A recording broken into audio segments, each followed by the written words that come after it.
Shalom, selamat pagi rekan-rekan Gerakan Pemuda-Pemudi GPIB Bukit Harapan. Berikut adalah bacaan firman Tuhan pada hari ini, Senin 28 Februari 2022. Terambil dari 2 Korintus pasal 4 ayat 5 hingga ayat ke-9. Lembaga Alkitab Indonesia memberi judul Harta Rohani dalam Bejana Tanah. Sebab bukan diri kami yang kami beritakan, tetapi Yesus Kristus sebagai Tuhan dan diri kami sebagai hamba-Mu karena kehendak Yesus. Sebab Allah yang telah berfirman, dari dalam gelap akan terbit terang. Ia juga yang membuat terangnya bercahaya di dalam hati kita, supaya kita beroleh terang dari pengetahuan tentang kemuliaan Allah yang nampak pada wajah Kristus. Tetapi harta ini kami punyai dalam bejana tanah liat, supaya nyata bahwa kekuatan yang melimpah-limpah itu berasal dari Allah, bukan dari diri kami. Dalam segala hal kami ditindas, namun tidak terjepit. Kami habis akal, namun tidak putus asa. Kami dianiaya, namun tidak ditinggalkan sendirian. Kami dihempaskan, namun tidak binasa. Demikian jawab bacaan firman Tuhan. Shalom, selamat pagi rekan-rekan pemuda-pemudi.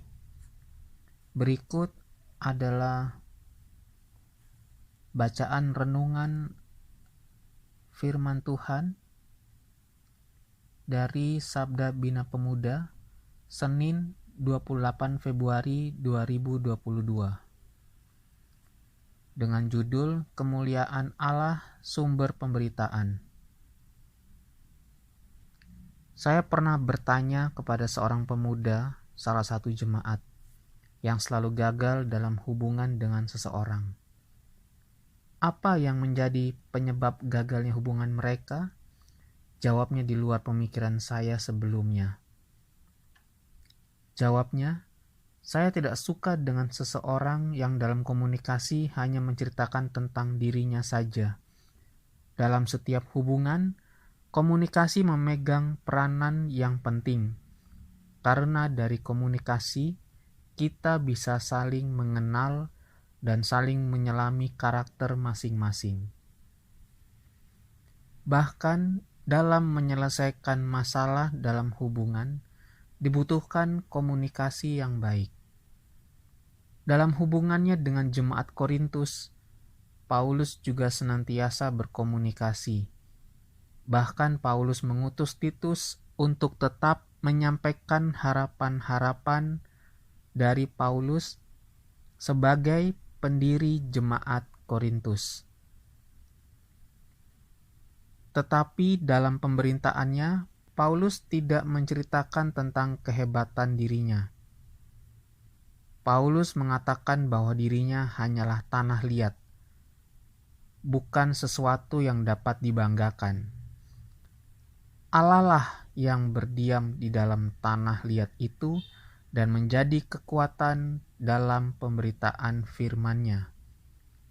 Sumber pemberitaan Paulus adalah Kristus. Kami senantiasa membawa kematian Yesus dalam tubuh kami, supaya kehidupan Yesus nyata dalam tubuh kami. Di ayatnya yang ke-8 hingga ke-10. Apakah Kristus sudah menjadi sumber pemberitaan dalam kehidupan kita? Tanpa kita sadari dalam percakapan kita dengan pihak lain, kita hanya berbicara tentang diri kita. Bejana tanah liat yang sesungguhnya tidak berarti apa-apa. Bukan berarti dalam setiap percakapan kita hanya menyampaikan ayat-ayat Alkitab, Tetapi di sisi lain kita sering berbicara dengan sombongnya bahwa apapun yang kita lakukan adalah kehebatan kita semata. Yang diminta adalah kita menyampaikan bahwa apapun yang dapat kita lakukan, kebahagiaan dan prestasi yang dapat kita capai, keberadaan kita pada hari ini, ketika kita mampu melalui banyak tantangan dan kesulitan, semua karena Allah yang mengerjakannya.